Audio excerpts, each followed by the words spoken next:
அனைவருக்கும் கோபிநாத்தின் அன்பு வணக்கங்கள் நண்பர்களே. வருகின்ற 15ஆம் தேதி வெள்ளிக்கிழமை ரொம்ப அற்புதமான நாளுங்க. ஐப்பசி பௌர்ணமின்னு சொல்லக்கூடிய அந்த அற்புதமான நாளை எக்காரணத்தை கொண்டு தவற விட்டுறாதீங்க. மறக்காமல் உங்கள் நண்பர்களுக்கு உறவினர்களுக்கும் அதை தெரியப்படுத்துங்க. இந்த வீடியோ பகிர்ந்துக்கு கூட செய்யுங்க. அவங்களும் ஞாபகமாக இருக்கட்டும். ஒன்றா 2 நாள் தான் இருக்குது. அற்புதமான நாளை தவற விட்டு விட வேண்டாம் அப்படின்னு தான் கேட்டுக்கொள்கின்றோம். என்னென்ன செய்யலாம் அந்த நாளில் அப்படின்னு பார்த்தோன்னா, அந்த சோடசக்கலை நேரம் அப்படின்ட்டு ஒரு நேரம் உண்டு. அது நம்ம கடனை தீர்க்கிறதுக்கு செய்கின்ற வழிபாட்டுக்குரிய நேரம். அதே போல் கிரிவலம் வருவது அப்படிங்கிறது இந்த பௌர்ணமி திதியில் செய்யக்கூடியது.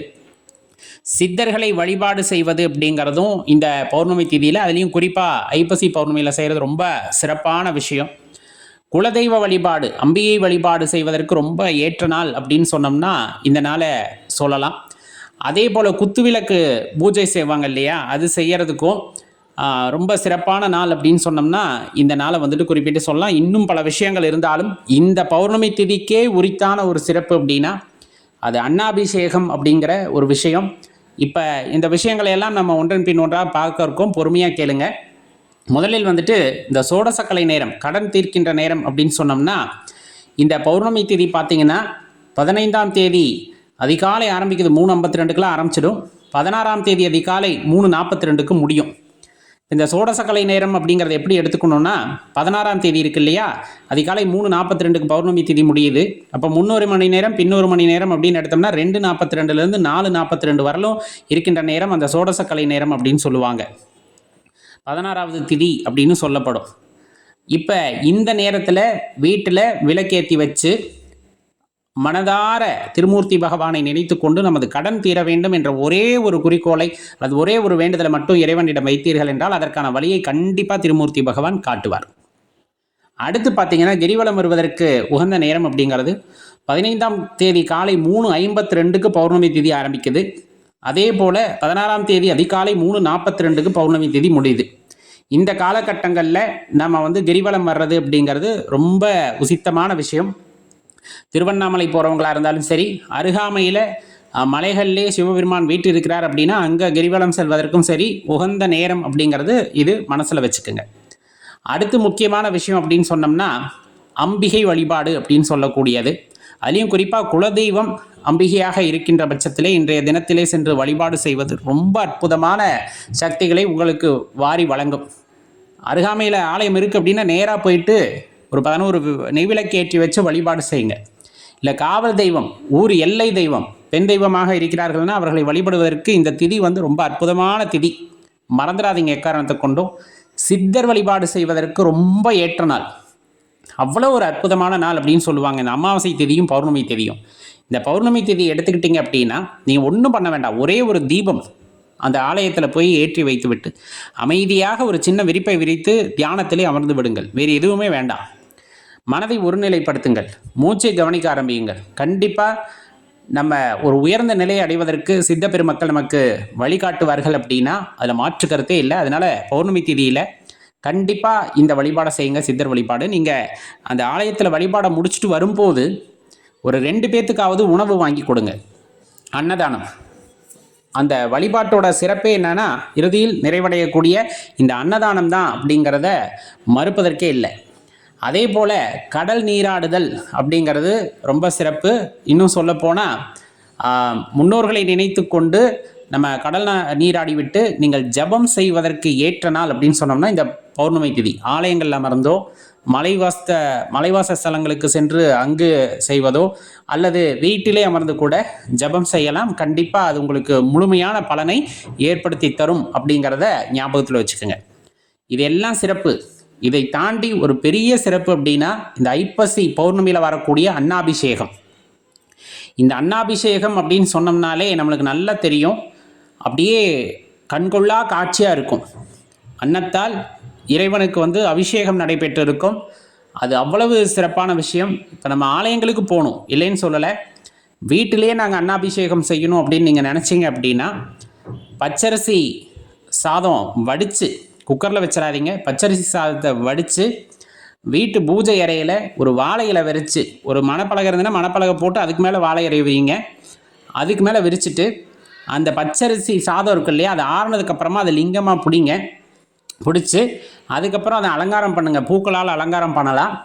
இல்லையா என்ன பண்ணலான்னா சுற்றி காய்கறிகள் கனி வகைகள் எல்லாம் அடுக்கி வச்சு பதார்த்தங்கள் நம்மளால் என்னென்ன செய்ய முடியுதோ எல்லாம் வச்சு அருகாமையில் 2 விளக்குகள் 2 புறமும் 2 விளக்குகள் ஏற்றிவிட்டு பிறகு அமைதியாக திருவாசகம், தேவாரம், திருமந்திரம் அல்லது 12 திருமுறைகளில் நமக்கு பிடித்த பாடல்களை அன்றைய தினத்தில் பாராயணம் செய்ய வேண்டும். குடும்பத்தோடு அமர்ந்து பாராயணம் செய்யுங்க.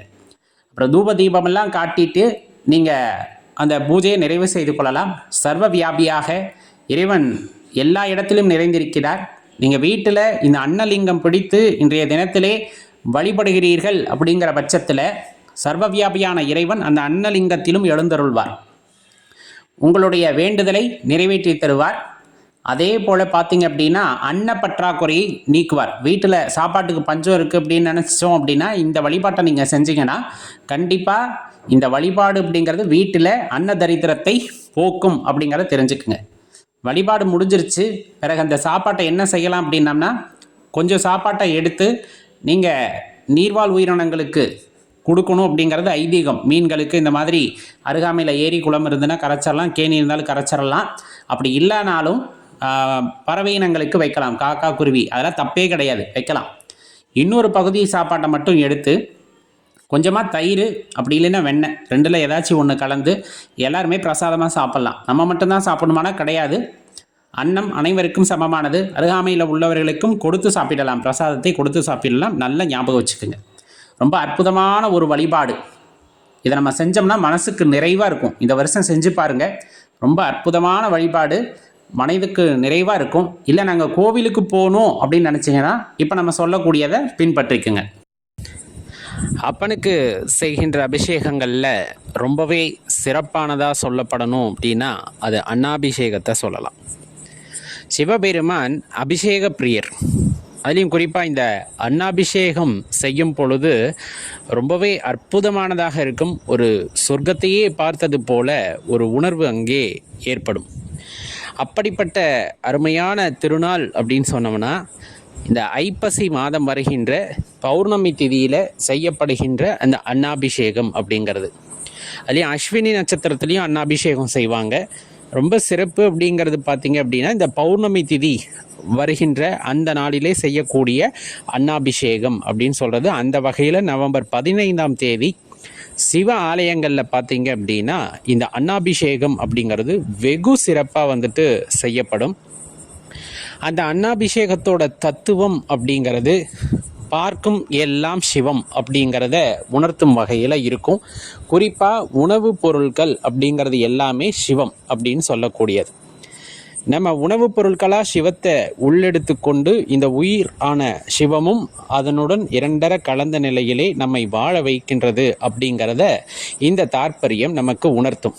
அதனால தான் நம்ம பெரியவங்க உணவை வீணடிக்காதீங்க, ஒவ்வொரு பருக்கையிலும் அவரவர் பெயர் எழுதியிருக்குன்னு சொல்லி நம்மளோட வளர்ப்பு அப்படிங்கிறது இருந்து கொண்டிருக்கிறது அப்படிங்கிறத மறந்துட வேண்டாம். அதுலேயும் குறிப்பாக அரிசியை வச்சு அந்த அன்னாபிஷேகம் பச்சரிசியில் ஏன் செய்கிறாங்க அப்படின்னா சந்திரன் அன்னைக்கு பார்த்தீங்க அப்படின்னா தன்னுடைய முழு பொலிவுடன் இருப்பார் அப்படிங்கிறது நம்முடைய ஐதீகம். சந்திரனுக்கு உகந்த தானியமாக கருதப்படுவது அப்படின்னு பார்த்தோம்னா அரிசி அப்படின்னு சொல்லக்கூடியது. அந்த தானியத்தை முதன்மையாக கொண்டு பச்சரிசியில் சாதம் வடித்து நல்லா ஆற வச்சதுக்கப்புறமா அந்த சிவலிங்கத்தின் மீது அந்த அபிஷேகம் செய்வது போல் அலங்காரமே செய்வார்கள். அவ்வாறு செய்து பூஜையெல்லாம் நடக்கும். காய்கறிகள், கனி வகைகள், பழ வகைகள் எல்லாத்தையும் கொண்டு அலங்காரம் செய்வார்கள். அடியேன் ஏற்கனவே சொன்ன மாதிரி அனைத்து பொருளும் சிவமயமே அப்படிங்கிற தாற்பயத்தை உணர்த்தும் வகையிலே அன்றைய தினத்தில் இந்த உணவுப் பொருட்களை கொண்டு அலங்காரம் செய்வார்கள். அதுலேயும் குறிப்பாக அன்னத்தை கொண்டு அபிஷேகம் செய்வார்கள். இந்த அன்னாபிஷேகத்தை பார்ப்பது அப்படின்னு சொல்லக்கூடியது சிவபெருமானை தரிசிப்பதற்கு ஈடாகும் அப்படிங்கிறத தெளிவாக தெரிஞ்சுக்குங்க. இதை 2 வகையில் இதை செய்யலாம். இப்போ நம்ம வீட்டில் சிவலிங்கம் வைத்து வழிபாடு செய்கிறோம் அப்படிங்கிற பட்சத்தில் வீட்டிலேயே அன்னாபிஷேகம் செய்யலாம், தவறில்லை. இல்லை எங்கள் வீட்டில் சிவலிங்கம் இல்லை, நான் அருகாமையில் உள்ள ஆலயத்திற்கு போகலாம் என்று இருக்கின்றேன் அப்படின்னு நீங்கள் நினச்சிங்கன்னா அருகாமையில் உள்ள ஆலயத்திற்கு சென்றும் இந்த அபிஷேகத்தை காணலாம். அடிப்படையாக தெரிந்து கொள்ள வேண்டியது, இப்போ வீட்டிலிருந்து நீங்கள் அன்னாபிஷேகம் பண்ணுறீங்க அப்படிங்கும் போது அது முழுமையாக பொருட்செலவுகள் எல்லாமே நாமளே செய்கிற மாதிரி இருக்கும். இல்லை நம்மளால் வீட்டில் செய்ய முடியலை அப்படிங்கிற பட்சத்தில் படங்களை வைத்து செய்யலாமானா வேண்டாம். நீங்கள் அருகாமையில் உள்ள ஆலயத்திற்கு போயிடுங்க. எப்போவுமே அடியேன்னு சொல்வது, இது போல ஒரு சிறப்பான நிகழ்வை ஆலயத்தில் சென்று கடைபிடியுங்கள் அப்படிங்கிறது தான். அது இன்னும் மகிழ்ச்சியாக இருக்குது. ஏன்னா அது கூட்டு பிரார்த்தனை நடக்கக்கூடிய ஒரு இடம். எல்லாத்தோட மனமும் அந்த அர்ச்சனை அபிஷேகத்தில் இருக்கிறது அப்படிங்கும் போது ஒருமித்த மனதுடன் செய்யப்படுகின்ற பிரார்த்தனைக்கு ரொம்ப அதிக ஆற்றல் உண்டு. அப்படிங்கிறதுனால தான் ஆலயத்திற்கு போங்க அப்படின்னு அடியேன் எப்போவுமே சொல்கிறது. இப்போ ஆலயத்துக்கு போகணும் அப்படின்னா நீங்கள் உங்களால் முடிஞ்ச அளவுக்கு அரிசியோ காய்கறிகளோ பழ வகைகளோ ஆலயத்திற்கு வாங்கி கொடுக்கலாம். அது கொஞ்சம் முன்னதாக கொடுத்துருங்க. அதனால தான் இந்த பதிவை நான் அடியேன் முன்னதாகவே கொடுக்கின்றோம். ஒரு 2 அல்லது 3 நாட்களுக்கு முன்னாடி அரிசி வாங்கி கொடுக்குறவங்க, அது எல்லாமே என்னென்ன அபிஷேக பொருட்கள் வாங்கி கொடுக்க முடியுமோ 16 வகையான அபிஷேகங்கள் நடத்தப்பட வேண்டும் அப்படிங்கிறது சொல்லுவாங்க. அதனால் நம்மளால் என்ன அபிஷேக பொருள் வாங்கி கொடுக்க முடியுதோ, கெட்டு போகாத பொருளாக இருந்தால் முன்னாடியே வாங்கி தந்துடுங்க. பால் தயிர் போன்ற விஷயங்களை நம்ம அபிஷேகத்துக்கு கொடுக்கணும் அப்படின்னா அன்னாபிஷேகம் 15ஆம் தேதி அன்றைய தினத்தில் நம்ம ஆலயத்திற்கு வாங்கி கொடுக்கலாம். அப்படிங்கிறத மறந்துட வேண்டாம். இப்போ அன்னாபிஷேகம் அன்னைக்கு காலையிலேருந்தே ஒவ்வொரு இடத்துல ஒவ்வொரு நேரத்தில் பண்ணுவாங்க. நல்ல நேரம் பார்த்து அந்த அலங்காரம் எல்லாம் பண்ணியிருப்பாங்க. அபிஷேகம் முடிஞ்சு நீங்கள் போய் தரிசனம் செய்து விட்டு வருவதும் அங்கே தருகின்ற பிரசாதத்தை வாங்கி கொள்வதும் ரொம்ப சிறப்பான ஒன்று அப்படிங்கிறத மறுப்பதற்கில்லை.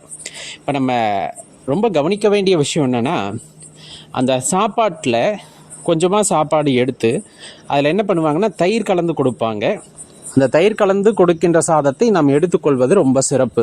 அது ஏன்னா நம்ம சிவபெருமானுடைய அந்த லிங்க திருமேனியின் மீது சாற்றப்படுகிறது இல்லையா, அதுக்கு அதீத ஆற்றல் உண்டு. அதை அப்படியே நம்ம எடுத்துக்க கூடாது. அப்படிங்கிறதுனால கொஞ்சமாக தயிர் கலந்து நமக்கு கொடுப்பாங்க. அந்த பிரசாதத்தை நம்ம எடுத்துக்கிறது ரொம்ப சிறப்பு. வாழ்க்கையில் என்ன ஒரு குறை இருந்தாலும் சரி, அந்த குறையை நிவர்த்தி செய்வதாக இருக்கும். சில பேர்த்துக்கு சாப்பாட்டுக்கே பஞ்சமாக இருக்கும், ரொம்ப கஷ்டப்படுவாங்க. அப்படியெல்லாம் இருக்குது அப்படின்னா அவங்க அன்னாபிஷேகத்தில் போய் கலந்துக்கிட்டு எம்பெருமான மனதார வழிபாடு செய்து என்னுடைய இந்த பிரச்சனைகள் தீர வேண்டும், அன்னத்திற்கு ஏற்பட்ட அந்த பற்றாக்குறை தீர வேண்டும் என்ற எம்பெருமானிடம் வேண்டி விரும்பி கேட்டுக்கொள்ளும் பொழுது கண்டிப்பாக பிரச்சனையை தீர்த்து வைப்பார். ரொம்ப முக்கியமான விஷயம் என்ன அப்படின்னா, வீட்டில் அன்னாபிஷேகம் செய்யும் பொழுது கொஞ்சம் தெளிவான முறைகளுடன் அதை செய்வது உசித்தம். ஏன்னா வீட்டில் சிவலிங்கம் வச்சுருக்கீங்க அப்படின்னா ஒவ்வொருத்தர் ஒவ்வொரு மாதிரி வச்சுருப்பாங்க. சில பேர் உலோகங்களில் செய்யப்பட்டது, சில பேர் கற்சலையாக இருக்கலாம், சில பேர் பார்த்தீங்க அப்படின்னா இந்த பீங்கானில் இது மாதிரி நிறைய விஷயங்கள் இருக்குது இல்லையா. அதனால் பச்சரிசியில் சாதம் வடித்து நல்லா உலர விட்டு ஆற விட்டுருங்க. அதுக்கப்புறமா நீங்கள் எடுத்து அபிஷேகம் செய்யலாம். சுடு சாப்பாடாக நம்ம பண்ணக்கூடாது அப்படிங்கிறதையும் தெரிஞ்சுக்கணும். அப்படி பண்ணுறப்ப நெய்வேத்தியமும் நம்ம அந்த இடத்துல தனியாக படைக்கணும். அந்த சாப்பாடே நெய்வேத்தியம் தானே அப்படின்னா இல்லை, சுவாமிக்கு தனியாக பழங்களை நீங்கள் நெய்வேத்தியமாக படைக்கலாம் அப்படிங்கிறதையும் தெரிஞ்சுக்கணும். நீங்கள் காய்கறிகள் கொண்டு அலங்காரம் செய்வதோ பழங்கள் கொண்டு அலங்காரம் செய்வதோ ரொம்ப சிறப்பானது. இதையெல்லாம் செய்துவிட்டு நான் மறக்காமல் செய்ய வேண்டிய ஒரு விஷயம் என்னன்னா, எல்லாத்தையும் சிவமாக பார்க்கின்றனா அவ்விடத்திலே அமர்ந்து திருவாசகம், தேவாரம், திருமந்திரம் போன்ற சிவபெருமானை போற்றி புகழப்படுகின்ற அந்த பாடல்களை நாம் அந்த இடத்துல உட்காந்து பாராயணம் செய்யணும். அது ரொம்ப சிறப்பு அன்றைய தினத்தில். அதுவும் பௌர்ணமி பூஜை அப்படிங்கிறதும் நடைபெறும். அந்த நேரத்தில் நம்ம உட்காந்து இந்த பாடல்களை பாராயணம் செய்கின்றோம் அப்படிங்கும் போது அதனுடைய ஆற்றலே வேறு விதமாக உங்களால் உணர முடியும். ஏன்னா அமாவாசை பௌர்ணமி திதிகள் அப்படிங்கிறது தியானிப்பவர்களுக்கு ஏற்ற ஒரு நாளாக சொல்லப்படும். அந்த வகையிலே அன்றைய தினத்தில் எம்பெருமானை மனதில் நினைத்து கொண்டு நாம் செய்கின்ற அந்த பூஜை புனஸ்காரங்களுடன் நம்ம பாடல்களை பாடுகின்றோம் என்றால் அந்த அதிர்வுகள் உடலுக்கு நேர்மறை ஆற்றல்களை உண்டு செய்யும். இது நம்பிக்கையின் மீது இன்னுமே அதீத ஆற்றலை உண்டு செய்யும் அப்படிங்கிறத நம்மளால் உணர்ந்து கொள்ள முடியும். அந்த எல்லா பாடல்களும் நமக்கு தெரியாது அப்படிங்கிற பட்சத்தில் குறைந்தபட்சம் சிவபுராணத்தை அமர்ந்து படிப்பது அப்படிங்கிறது பெரிய ஆற்றலை உங்களுக்குள் உண்டு செய்யும் அப்படின்னா அதில் மாற்று கருத்தே இல்லை. அதே போல் ரொம்ப முக்கியமான விஷயம், இந்த அன்னாபிஷேகம் செய்த அன்னங்களை கொண்டு போய் நீர்நிலைகளில் இருக்கக்கூடிய ஜீவராசிகளுக்கு அன்னதானம் செய்வார்கள். மீன்கள் அல்லது நீர்வாழ் உயிரினங்களுக்கு அதை கொடுப்பாங்க. அது ஐதீகம் அவர்களுக்கு கொடுக்க வேண்டும் அப்படிங்கிறது. அந்த அன்னம் அன்றைய தினத்தில் எல்லா ஜீவராசிகளுக்கும் சென்றடைய வேண்டும் அப்படிங்கிறது தான் ரொம்ப பெரிய தாற்பயம். இதில் இன்னொன்று புரிந்து கொள்ள வேண்டியது, உணவு அப்படிங்கிறது ஒருவருக்கானது அல்ல. இந்த உலகத்தில் படைக்கப்படுகின்ற உணவு அப்படிங்கிறது ஒருவருக்கானது மட்டுமல்ல, அந்த உணவு அனைவருக்குமானது அப்படிங்கிற தாற்பயத்தை இந்த உலகத்துக்கு எடுத்து சொல்வதன் பொருட்டு தான் சிவலிங்க திருமேனியின் மீது சாற்றப்படுகின்ற உணவில் பெரும் பகுதியை கொண்டு போய் நீர்வாழ் உயிரினங்களுக்கு கொடுத்து விடுவார்கள். ஆங்காங்கே இருக்கின்ற உயிரினங்களுக்கும் அதை வைப்பார்கள். அதில் ஒரு பகுதியைத்தான் நம்ம மனிதர்களுக்கு பிரசாதமாக கொடுப்பார்கள். இதை தெளிவாக புரிஞ்சுக்கணும். உணவு அப்படிங்கிறது அனைவருக்கும் சமமானது. அதே போல காண்கின்ற எல்லாம் சிவமயமானது அப்படிங்கிற தாற்பயத்தை யார் ஒருவர் உணர்ந்து கொள்கிறாரோ அவர்களுக்கு இந்த ஐப்பசி பௌர்ணமியில் நடத்தப்படுகின்ற அன்னாபிஷேகத்தின் மகிமை புரிய வரும். அந்த மகிமை புரிய வந்தவர்களுக்கு உண்மையாகவே இறைவனின் அருளும் கிடைக்கப் பெறும் அப்படிங்கிறத தெளிவாக தெரிஞ்சுக்குங்க. நவம்பர் 15ஆம் தேதி வருகிறது. அதனால் தவற விட்டுறாதீங்க. இந்த பதிவை மறக்காமல் லைக் பண்ணிட்டு உங்கள் நண்பர்களோட பகிர்ந்துக்குங்க. அவர்களும் பலனடையட்டும். முடிஞ்சால் அருகாமையில் ஆலயங்களில் நடக்கின்ற அந்த அன்னாபிஷேகத்திற்கு தேவையான பொருட்களை அவர்கள் வாங்கி கொடுக்கட்டும். குறிப்பாக இந்த நாளில் வஸ்திரம் வாங்கி, ஏன்னா சிவலிங்க திருமேனிக்கு சாத்தப்படுகின்ற வஸ்திரம் அப்படிங்கிறது ரொம்ப பெருசானது. நம்ம நினைக்கிற மாதிரி சாதாரண சின்ன சின்ன வேட்டிகள் எல்லாம் இருக்கு இல்லையா, அதை சாத்த மாட்டாங்க. அந்த நூல் தறியினால் செய்யப்பட்ட வேஷ்டிகள் இருக்கும், அதைத்தான் வாங்கி அணிவிப்பாங்க. அதுவும் பெருசாக இருக்கும். அதை நீங்கள் வாங்கி நீங்கள் தானம், அதாவது ஆலயத்திற்கு கொடுக்கணும்னு நினச்சிங்க அப்படின்னா முன்னாடியே வாங்கி கொடுங்க.